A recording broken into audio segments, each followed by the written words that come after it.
Today I'm showing you how I make a little golden book into a junk journal cover. I use adhesives and also a 2-inch spine by 8 of chipboard that already has the tape on it.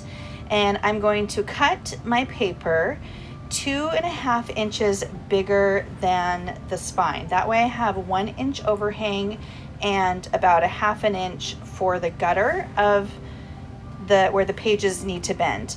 The second piece of paper is for the lining on the inside of the book. So first things first, I'm going to center the piece of chipboard in the center of the longer piece of paper. And then after I do that, I'll burnish it down really well and add a 1-inch strip of tape down the complete side of each of the spine.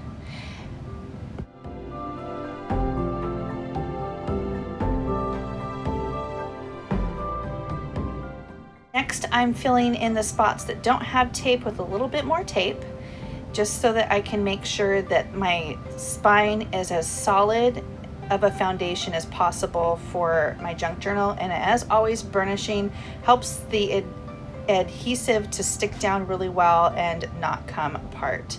When I start putting the pages of the book onto the spine, I only do one side at a time, and then just make sure if you have directional paper that your paper is facing the right direction.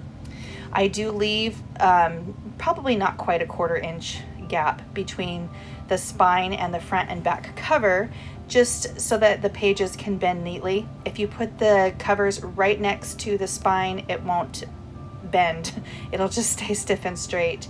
You might notice that my sides bend up just a little bit and might have a little crease in the middle. That's okay, because the inside cover will cover all of that up, and it'll make it so that the cardstock doesn't poke out beyond the edge of the book.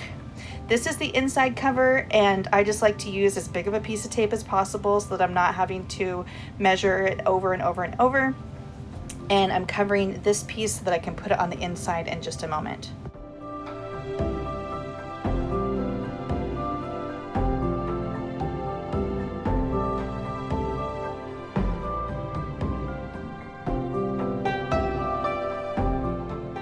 Now that it's time to stick this down, when I put it on the cover of the book, I make sure that I line everything up as on the seams as close as possible, especially to the front of the cover.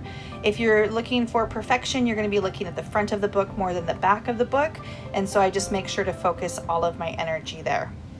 Burnish everything down so this is as a really solid foundation for the book. At this point, I'm bending the book and using my bone folder to make sure that that fold in the book is nice and solid so my book can build really good habits. And then you can run some stitching around there if you want to. I noticed that the corners on the covers of this book were a little bit soft and mushy, and so to help that, I like to both put glue in between all the layers and then pinch it, let it dry, and then later on add some stitching to the corners so that it becomes as solid of a cover as possible without all those mushy corners.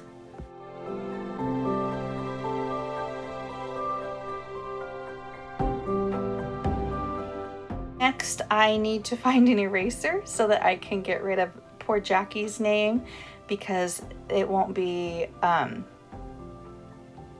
always a Jackie who owns this book.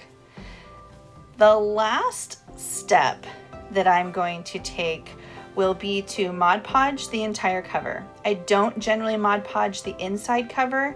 It doesn't get the wear and tear that a cover does, especially when it's a vintage cover like this one.